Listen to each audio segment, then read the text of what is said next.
कुंदन राजपूत, राजेश मीना, ब्रिजेश पाल, ये वो लोग हैं जो बेरोजगारी के मारे अपनी जान दे दी, और ना जाने कितने और बेरोजगारी हुआ है जो हर रोज बेरोजगारी के मारे अपनी जान दे देते हैं। सबको पता है कि अनएम्प्लॉयमेंट यानी बेरोजगारी आज देश का सबसे बड़ा मुद्दा बन चुका है। बस कुछ चंद नौकरियों के लिए लाखों लोगों की लाइन लग जाती है। इंडियन एक्सप्रेस की इस रिपोर्ट को देखिए, पिछले 8 सालों में 22 करोड़ लोगों ने अप्लाई किया गवर्नमेंट जॉब के लिए, और उनमें से बस 7,22,000 लोगों को ही नौकरियां मिल पाई। और प्राइवेट सेक्टर की अगर हम बात करें तो वहां पर भी हालत बद से बदतर होती जा रही है। जुलाई 2023 CMI की इस रिपोर्ट को देखिए, इंडिया के मैन्युफैक्चरिंग सेक्टर में 51 मिलियन जॉब हुआ करती थी 2016 में, और 2023 में नौकरियां गिर के सिर्फ 36 मिलियन बची है। यानी हर साल मिलियंस ऑफ जॉब कम हो रही है प्राइवेट सेक्टर में। ना जाने कितने बच्चे अपने माँ बाप का पैसा और अपनी जवानी बर्बाद कर देते हैं बस एक जॉब पाने के लिए। एक अच्छा नौकरी पाएंगे, रांची की राजधानी में रहेंगे, क्योंकि हम एक गांव से बिलोंग करते थे सर। मेरे माता पिता की भी सपना थी गांव में, उन लोगों को भी बहुत इच्छाएं थी कि ये बच्चा पढ़ने में ठीक है तो पढ़ेगा तो कुछ अच्छा करेगा, समाज के लिए कुछ अच्छा करे। मेहनत के साथ मैंने क्या नहीं सेक्रीफाइस किया, मैं 2 साल से घर भी नहीं गया हूं। 26 मार्च 2024 ILO यानी इंटरनेशनल लेबर ऑर्गेनाइजेशन की इस रिपोर्ट को देखिए, 65.7% इंडियन जॉबलेस है। जहां इंडियन एम्प्लॉयमेंट रिपोर्ट 2024 की अगर माने तो देश का हर 3 में से 1 युवा बेरोजगार है। लेकिन इंडिया की ग्रोथ की अगर हम बात करें तो इंडिया 5th लार्जेस्ट इकोनॉमी बन चुका है, और नारे लगाए जा रहे हैं कि जल्दी हम $5 ट्रिलियन की इकोनॉमी बना लेंगे। के बावजूद भी लोगों के पास देश में जॉब नहीं है। देखिए, दुनिया को लग रहा है कि इंडिया के पास इतनी बड़ी यंग पॉपुलेशन है तो इन्हें आगे बढ़ने से कोई नहीं रोक सकता, क्योंकि यंग पॉपुलेशन यानी economic super power. This is a critical moment in India's history. It now has the world's largest population and one of the youngest. Its fast-growing economy has vast potential. The challenge now is to seize them. जहाँ देश की आधी आबादी ने 25 की as cross नहीं करी, और इससे पहले दुनिया में सेम चीज हो चुकी है। वर्ल्ड वॉर 2 के बाद जापान की हालत बद से बदतर हो चुकी थी, और उस वक्त यानी सन 1950 में जापान की मीडियन एज 21 साल के आसपास थी, जहां आज हम इंडियन खड़े हैं। लेकिन इसके बावजूद भी जापान ने अगले 20 सालों में एक इकोनॉमिक सुपर पावर बन गए, और पूरी दुनिया में अमेरिका के बाद 2nd लार्जेस्ट इकोनॉमी बन चुके थे। और वही चाइना भी 1980s में गरीबी और बेरोजगारी से परेशान था, लेकिन इन्होंने अपनी यंग पॉपुलेशन का इस्तेमाल करके एक इकोनॉमिक स्पीड पकड़ी कि आज ये दुनिया की 2nd लार्जेस्ट इकोनॉमी बन चुके हैं। और अब दुनिया को लग रहा है कि अब इंडिया की बारी है, ये भी अपने यंग पॉपुलेशन का इस्तेमाल करके एक वर्ल्ड लीडर बन जाएंगे। But India has been growing fast. As of 2022, it ranked in the top 5 for the first time ever. It is widely projected that it will be behind only China and the USA by 2030. लेकिन जब आप ground reality देखोगे तो आपको पता चलेगा कि ये इतना आसान नहीं है। इकोनॉमिस्ट जॉन रेस ने कहा था, जिस देश की ज्यादातर पॉपुलेशन छोटे छोटे गांव में रहती है, उस देश की ग्रोथ समझने के लिए GDP पर नहीं बल्कि रियल रूरल वेज ग्रोथ पर ध्यान देना होगा, क्योंकि हमारे देश की 65% पॉपुलेशन गांव से आती है, और गांव का तो आपको पता ही होगा, वहां पर एम्प्लॉयमेंट ना के बराबर है। देखिए, आगे ना हम प्रॉब्लम से लेकर सोल्यूशन तक हर एक चीज डिस्कस करेंगे। जॉब को इंडिया में एक स्टेटस सिंबल की तरह देखा जाता है, जिसके पास कोई नौकरी नहीं, मानो समाज में उसकी कोई सेल्फ रिस्पेक्ट ही नहीं। कई सारे ताने मिलते हैं समाज से, लोगों से, यहाँ तक कि घर वालों से भी। कई सारे लोगों की शादी नहीं हो पाती इस वजह से कि उनके पास कोई नौकरी नहीं। कई सारे लोग ऐसे हैं जिनके पास कोई नौकरी नहीं, वो मानते हैं कि समाज में वो एक अपमानजनक जिंदगी जी रहे हैं। हमारे देश में नौकरियां पैसे के साथ साथ आत्मविश्वास और डिग्निटी के बारे में भी होती है। देखिए, देश में जितना अनएम्प्लॉयमेंट बढ़ेगा उतना ही देश इकोनॉमिकली वीक होता जाएगा। हम ग्रोथ नहीं कर पाएंगे, प्रोग्रेस नहीं कर पाएंगे। जो लोग 15 से 59 की एज में हैं और वो कोई काम नहीं कर रहे, तो घर वालों के साथ साथ देश पर भी एक बोझ बने बैठे, क्योंकि ये लोग उतना ही रिसोर्सेस यूज करते हैं, उतना ही खाते हैं, गंदगी भी उतनी करते हैं। फिर भी अगर ये काम नहीं करेंगे, कुछ कमाएंगे नहीं, तो इनसे ना तो देश की इकोनॉमी सुधरेगी ना ही घर की। देखिए, जिस घर में ज्यादा लोग काम करेंगे वो घर उतनी अच्छे से चलेगा। वैसे ही जिस देश में ज्यादा लोग एम्प्लॉयबल रहेंगे, काम करते रहेंगे, वो देश उतनी अच्छी तरीके से प्रोग्रेस करेगा, तरक्की करेगा। मुझे बस 1 मिनट देना, हम पहले कुछ डेटा डिस्कस कर लेते हैं, क्योंकि हमें आसानी होगी करंट सिचुएशन को समझने के लिए। Ministry of education report 2021 and 22 के अनुसार हर साल करीबन 2.8 करोड़ बच्चे एनरोल करते हैं हायर सेकेंडरी में। हमें उन्हें भी एड ऑन करना होगा जो हायर सेकेंडरी तक पहुंच नहीं पाते। UDISC की रिपोर्ट की माने तो करीबन क्लास 10 के बाद यानी सेकेंडरी लेवल पर 12.61% ड्रॉप आउट रेट है, और अपर प्राइमरी लेवल पर 3.02% और प्राइमरी लेवल पर 1.45% का ड्रॉप आउट रेट है। और अगर हम 12th पास, 12th फेल और स्कूल ड्रॉप आउट, इन सभी को मिलाकर जो हमारे पास काउंट आता है वो अराउंड 3.4 करोड़ का आता है। यानी इतनी नौकरियां चाहिए होगी हमें हर साल। ईयर 2000 में अनएम्प्लॉयमेंट रेट 35% पर था, लेकिन आज 24 साल बाद ये नंबर ऑलमोस्ट डबल होकर 65% तक पहुंच चुका है। और इनमें से 80% ऐसे लोग हैं जिनके पास एक ग्रेजुएट डिग्री है, और इन टोटल अनएम्प्लॉयमेंट लोगों में से 83% ऐसे लोग हैं जिनकी एज 34 ईयर से कम है। 83% of the jobless workforce in India is under 34 years of age. So most of the unemployed people are young. And this is worrying because India's young population is seen as a national asset. सुनने में ऐसा लग रहा होगा कि मानो देश में नौकरियां खत्म ही हो गई हो, लेकिन गवर्नमेंट के हिसाब से पिछले 6 सालों में अनएम्प्लॉयमेंट रेट 6% से 3.2% तक गिर चुका है। सरकार के हिसाब से अनएम्प्लॉयमेंट की जो प्रॉब्लम है वो कम हुई है और कुछ रिसर्च रिपोर्ट की माने तो ये प्रॉब्लम दिन ब दिन बढ़ रही है। इसके लिए हमें गवर्नमेंट के अनएम्प्लॉयमेंट कैलकुलेशन को समझना होगा, तब आप खुद से एक आइडिया लगा पाओगे कि अनएम्प्लॉयमेंट बढ़ी है या कम हुई है। देखिए, हमारी सरकार 3 तरीके के वर्कर्स को आइडेंटिफाई करती है, सैलरीड वर्कर, कैजुअल वर्कर और सेल्फ एम्प्लॉयड। अगर कोई इन 3 कैटेगरी में आता है तो सरकार के हिसाब से वो एम्प्लॉयबल है। सरकार की माने अगर कोई इंसान वीक में एक दिन भी काम करके कुछ पैसे कमाता है तो उसे भी एम्प्लॉयबल मानती है। और सेल्फ एम्प्लॉयड बनना कोई बुरी बात नहीं है, लेकिन यहाँ पर पूरी डेफिनेशन चेंज हो जाती है सेल्फ एम्प्लॉयमेंट की। यहाँ पर सेल्फ वो नहीं है जो आप लोग सोच रहे हो। सेल्फ एम्प्लॉयड ये वो लोग हैं जो अपनी पढ़ाई कंप्लीट करके मार्केट में जाते हैं एक जॉब ढूंढने के लिए, उन्हें कोई जॉब मिलती नहीं, थकार के वो घर वालों की मदद करने लगते हैं उनके कामों में। तो बेसिकली वो फैमिली बिजनेस में काम कर रहे हैं बिना सैलरी के। और सैलरी वर्कर की अगर हम बात करें तो उनका सपना ये नहीं होता कि पढ़ लिख कर किसी रिटेल स्टोर में पिकर पैकर या हेल्पर बन के रहे, और ना ही स्विगी या जोमेटो जैसे डिलीवरी कंपनी में एक डिलीवरी बॉय का काम करे। इसीलिए इंडिया की ग्रोथ को जॉबलेस ग्रोथ माना जाता है। अभी ऐसा भी नहीं है कि देश में बिल्कुल ही जॉब खत्म हो गई हो। 15 जून 2024 इंडियन टेक एंड इंफ्रा की इस पोस्ट को देखिए, 80,000 जॉब वैकेंसीज पड़ी है टीसीएस में, और उनका ये कहना है कि उन्हें स्किल्ड बच्चे नहीं मिल पा रहे। मार्केट में कुछ जॉब्स है जो वैकेंट पड़ी है। अभी इससे पूरे देश की प्रॉब्लम है वो तो सॉल्व नहीं होगी, लेकिन हाँ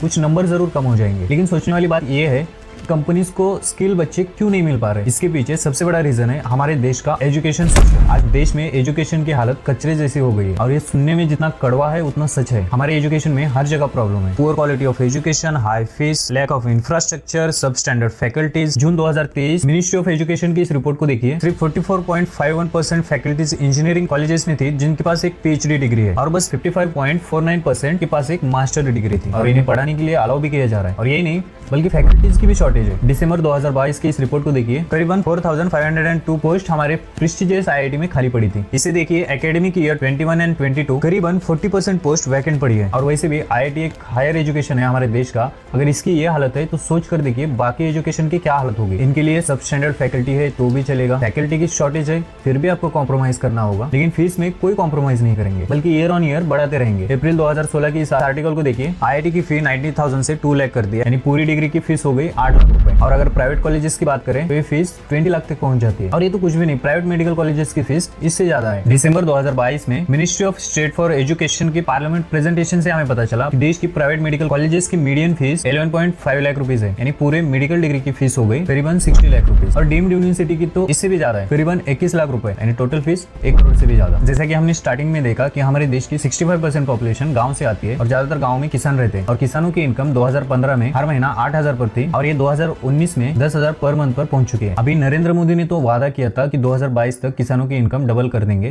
देश के किसानों की आय 2 गुना करने का लक्ष्य लेकर के आगे बढ़ना है, लेकिन सरकार ने अभी तक इसका लेटेस्ट डेटा रिलीज नहीं किया। और आप ये मत सोचना कि बस किसानों की इनकम ही कम है। State of inequality in India 2022 की इस रिपोर्ट को देखिए, देश में करीबन 90% लोगों की मंथली इनकम 25,000 है, यानी किसानों के साथ साथ इस देश की 90% पेरेंट अपने बच्चों के लिए ये फीस अफोर्ड ही नहीं कर सकते। और इन सबका नतीजा इस आर्टिकल को देखिए, 2017-18 में ऑलमोस्ट 50% और 2018-19 में करीबन 48.6% सीटें खाली पड़ी थी हमारे इंजीनियरिंग कॉलेजेस में। देश में लाखों बच्चे ऐसे जो पढ़ना चाहते हैं, लेकिन हाई फीस के कारण वो एडमिशन नहीं ले पाते। इस वजह से हर साल नंबर ऑफ सीट कम होते जा रहे हैं, चाहे वो मेडिकल कॉलेज हो या इंजीनियरिंग कॉलेज। और इस वजह से देश के कॉलेजेस का अकोमोडेशन कम होते जा रहा है। लेकिन जब हम इंडिया की ग्रोथ की बात करते हैं तो GDP जैसी चीजें हमें दिखाई जाती है, चाहे हम 5th लार्जेस्ट इकोनॉमी बन जाए या $5 ट्रिलियन की इकोनॉमी बना ले, हमें रूरल वेज ग्रोथ पर ध्यान देना होगा। और कोई GDP जैसा एक इकोनॉमिक इंडिकेटर हमारे देश की सिचुएशन नहीं बता सकता। और पता नहीं सरकार GDP से इतना ऑब्सेस्ड क्यों रहती है। मेट्रो सिटी के 2-3 स्कूलों की फोटो लगाकर हमें विकास के झंडे दिखाए जाते हैं। UDISC की इस रिपोर्ट को देखिए, करीबन 68.7% स्कूलों को गवर्नमेंट मैनेज करती है और 31.3% स्कूलों को प्राइवेट प्लेयर चलाते हैं। फिर भी ज्यादातर लोग अपने बच्चों को प्राइवेट स्कूलों में पढ़ाना चाहते हैं। क्यों? इसका ये रीजन नहीं है प्राइवेट स्कूल कुछ अलग आउट ऑफ कॉन्टेक्ट जाकर पढ़ा रहे हो, वो भी वही सिलेबस फॉलो करते हैं जो गवर्नमेंट स्कूल वाले फॉलो कर रहे हैं। लेकिन गवर्नमेंट स्कूल की हालत बद से बदतर होती जा रही है। खराब infrastructure, low quality of education. अभी आप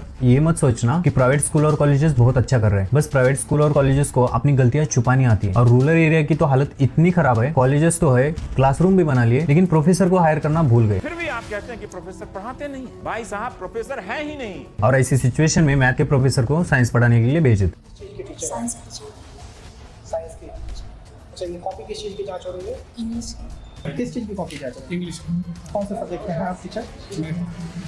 मैथ्स के टीचर है, इंग्लिश की कॉपी आप जांच रहे हैं? सकते हैं। इस रिपोर्ट को देखिए, कुछ रिसर्चर्स ने सरप्राइज विजिट करी बिहार के गवर्नमेंट स्कूलों में, तो उन्हें पता चला कि करीबन 40% टीचर्स एब्सेंट थे। और आज भी ये सिस्टम की दौर उन लोगों के हाथ में है जो चांद को आज भी अपना मामा मानते हैं। हमारी सरकार जीडीपी का करीबन 2.5% बजट अपने एजुकेशन पर खर्च करती है, और अगर हम लिस्ट में देखें तो 198 कंट्रीज में हम 155 नंबर पे हैं। हमसे आगे तो भूटान, नेपाल, केनिया, नाइजीरिया और पाकिस्तान जैसे देश है। इससे ज्यादा तो ये पार्टीज अपनी इलेक्शन कैंपेनिंग में खर्च कर देती है। अगर आप अच्छे कोई भी यूरोपियन कंट्रीज में देखोगे तो वो अपने जीडीपी का 6 to 9% तक खर्च कर देती है अपने एजुकेशन पर। इस ग्राफ को देखिए, बेरोजगारी 2007-8 से देश में तेजी से बढ़ी है। कैसे? ईयर 1991 में 2G सर्विस आई थी देश में, और इससे 3G आने में 12 साल लग गए, लेकिन अगले 4 साल के अंदर 4G आ गई, और उससे अगले 2 सालों में 5G की बात होने लगी, और अब 6G पे काम चल रहा है। और इंडियन एजुकेशन इतनी तेजी से चीजों को अपग्रेड नहीं कर पा रहा। ये तो बस एक नॉर्मल एग्जांपल था। आर्टिफिशियल इंटेलिजेंस हमारे सर पे आके नाच रहा है। बस 1-2 साल पहले जनरेटिव एआई पर बात होनी स्टार्ट हो गई थी, और जैसे ही ओपन एआई ने ChatGPT लॉन्च किया, लोगों को ये सोचने पर मजबूर कर दिया कैसे पोएम, सॉन्ग, लेटर, ईमेल्स बस कुछ ही सेकंड में लिख के दे रहा है। और इसके बस कुछ ही टाइम बाद मिड जर्नी आया, इमेज जनरेशन वाला। शुरुआत में ये कुछ ऐसे इमेजेस जनरेट कर रहा था, और इसके कुछ ही महीने बाद ऐसे इमेज जनरेट करना स्टार्ट कर दिया कि लोगों के होश उड़ा दिए। और इसके कुछ ही दिन बाद एआई वालों ने वीडियो जनरेशन शुरू कर दी। अप्रैल 2023 में विल स्मिथ का ये वीडियो आया था, जिसकी सोशल मीडिया पर लोगों ने भर भर के ट्रोलिंग करी, और लोगों को लग रहा था कि इसके परफेक्शन में पता नहीं कितनी साल लग जाएंगे। लेकिन इसके कुछ ही महीने बाद ओपन एआई ने सोरा लॉन्च किया, और ये मूवी प्रोडक्शन लेवल की वीडियो जनरेट कर रहा था बस कुछ ही सेकंड में। और एआई ने बस फोटो या वीडियो में ही ग्रोथ नहीं करी, बल्कि ये हर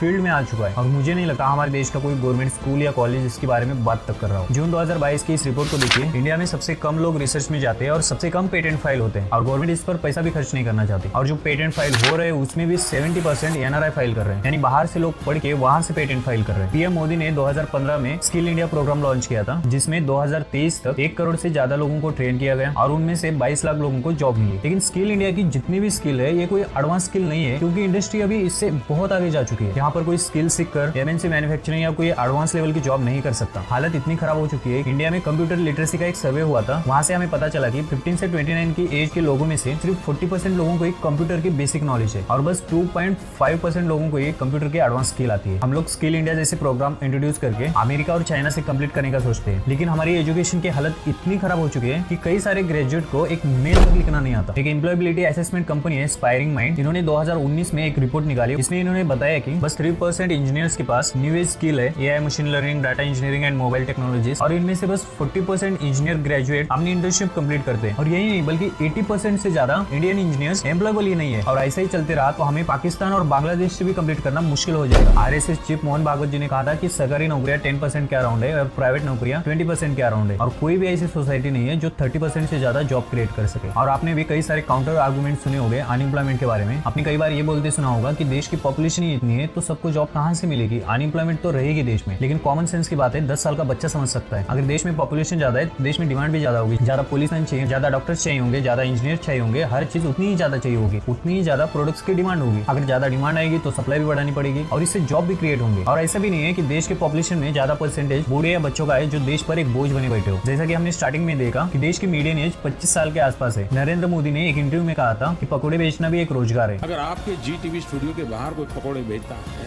और शाम को 200 रुपया कमा करके घर जाता है, उस व्यक्ति को आप रोजगार मानोगे कि नहीं मानोगे? देखिए, चाय और पकौड़े बेचना कोई गलत काम नहीं है। देश में डॉक्टर और इंजीनियर्स की अलग जगह है, और पकौड़े बेचने वालों की अलग जगह है। आने वाले दिनों में दुनिया ना जाने कहां से कहां पहुंच जाएगी, और हम बस पकौड़े तलते रह जाएंगे। बस कुछ ही दिन पहले इकोनॉमिक सर्वे 2023-24 रिलीज हुआ, वहां से हमें पता चला 2030 तक हर साल हमें 7.85 मिलियन जॉब क्रिएट करनी होंगी, यानी रोज के 21,507 नौकरियों की जरूरत होगी। सरकार नौकरियां नहीं दे रही, इसका ये मतलब नहीं कि हर साल सरकार 7.8 वैकेंसीज लाएगी, बल्कि सरकार का काम होता है कि अलग अलग पॉलिसीज इंट्रोड्यूस करना, अलग अलग एमएनसीज या अलग चीज या कई सारे इंडस्ट्रीज को प्रपोज करे जहां से जॉब क्रिएशन हो सके। उत्तर प्रदेश की आपने न्यूज सुनी होंगी, 62 पीओन की जॉब के लिए 93,000 सुपर क्वालिफाइड लोगों ने अप्लाई किया, जिसकी क्वालिफिकेशन रिक्वायरमेंट 8th क्लास होती है। उनमें से 3,700 PhD होल्डर थे, 50,000 ग्रेजुएट थे, और 28,000 पोस्ट ग्रेजुएट थे। और ये तो कुछ भी नहीं, इस रिपोर्ट को देखिए, 23 लाख लोगों ने 368 पोस्ट के लिए अप्लाई किया। कई सारे लोग अपने 10-10, 12-12 साल लगा देते हैं गवर्नमेंट जॉब के पीछे। क्यों?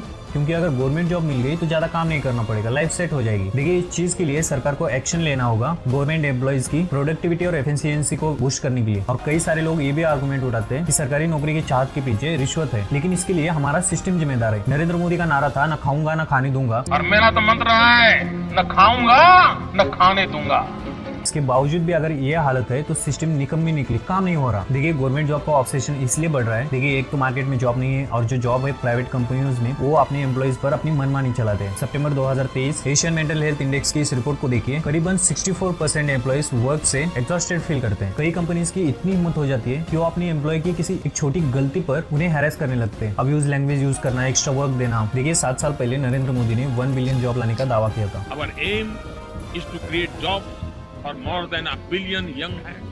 लेकिन अनएम्प्लॉयमेंट दिन ब दिन बढ़ते जा रहा है। 1 बिलियन जॉब लाने की अलग बात है, जो चीज सरकार के फुल कंट्रोल में है उस पे काम नहीं हो रहा। हंसने वाली बात है कि लाखों युवा बेरोजगारी से परेशान है, वही हमारी सरकार लाखों वैकेंसीज खाली रखी है। होम मिनिस्ट्री ने रिपोर्ट किया था बीएसएफ, सीआरपीएफ और दिल्ली पुलिस में करीबन 1,10,000 वैकेंसीज पड़ी है और इंडियन रेलवे ने रिपोर्ट सबमिट करी तो पता चला करीबन 2,60,000 पोस्ट वैकेंट पड़ी है। 2023 में यूनियन मिनिस्टर जितेंद्र सिंह के पार्लियामेंट प्रेजेंटेशन से हमें पता चला कि यूनियन गवर्नमेंट में करीबन 10 लाख पोस्ट वैकेंट पड़ी है। जब तक सरकार इंटरवेंशन नहीं करेगी तब तक प्रॉब्लम सॉल्व नहीं होगी। अगर मान भी ले सरकार इनिशिएटिव लेकर वैकेंसीज फिल भी करती है, फिर भी हमारे देश में इनफ एम्प्लॉइज नहीं है। इंडिया में हर 1000 लोगों के लिए बस 16 गवर्नमेंट एम्प्लॉइज है, बल्कि चाइना 57 और यूएस में 77 है और इसका परिणाम आम जनता को फेस करना पड़ता है और इसीलिए आपको सरकारी दफ्तरों के बाहर लंबी लंबी लाइनें देखने को मिलती है। 2023 पुलिस ऑर्गेनाइजेशन की इस गवर्नमेंट रिपोर्ट को देखिए, देश में करीबन 85,000 ट्रैफिक पुलिसमैन है, यानी एक ट्रैफिक पुलिस करीबन 3,300 गाड़ियों को मैनेज कर रहा है। लेकिन ट्रैफिक एक्सपर्ट की अगर माने तो ये नंबर 1:1000 होना चाहिए। इसीलिए जो वैकेंसी पड़ी है उसे फिल करना होगा और ये बस ट्रैफिक पुलिस के लिए ही नहीं है, बल्कि हर गवर्नमेंट डिपार्टमेंट में और ज्यादा लोगों की जरूरत है। दूसरा, देश के एजुकेशन में सुधार लाने की बहुत जरूरत है। लेकिन इसके बावजूद हम क्या कर सकते हैं इंडिविजुअली इन सब चीजों के लिए? IMR ग्रुप की इस रिपोर्ट को देखिए, इंडियन हैंडीक्राफ्ट मार्केट का साइज 2022 में करीबन 3.8 मिलियन था, यानी करीबन 33,000 करोड़ और यहाँ पर करीबन 69 लोग एम्प्लॉयड है। इस रिपोर्ट को देखिए, इनफॉर्मल सेक्टर में 50% कंट्रीब्यूट करता है हमारे नेशनल प्रोडक्ट में और 90% वर्कफोर्स यहाँ पर एम्प्लॉयड है और कोई भी प्राइवेट कंपनी इतना एम्प्लॉयमेंट जनरेट नहीं करती। हालांकि प्रॉफिट इससे कई 100 गुना ज्यादा निकाल लेती है। इसीलिए हमें इन corporative and small and micro enterprises को बढ़ावा देना होगा और जितना हो सके उतना लोकलाइज प्रोडक्ट का यूज करना। देखिए आप जहाँ पर भी हो, जिस फील्ड में भी हो, सेकंड करियर ऑप्शन जरूर रखना। दिन ब दिन खुद को अपडेट करते रहना है, नई नई स्किल सीखकर। और अगर आप कोई अपॉर्चुनिटी का वेट कर रहे हो तो ऐसा कभी नहीं होगा। अगर सरकार इस पर काम भी करे, ज्यादा एम्प्लॉयमेंट या एक मार्केट को एक नया किक देने के लिए, तो इसमें भी कई साल लग जाएंगे और आप सोच भी नहीं सकते कि उस समय आपकी क्या एज होगी। पर के ललाट पूरा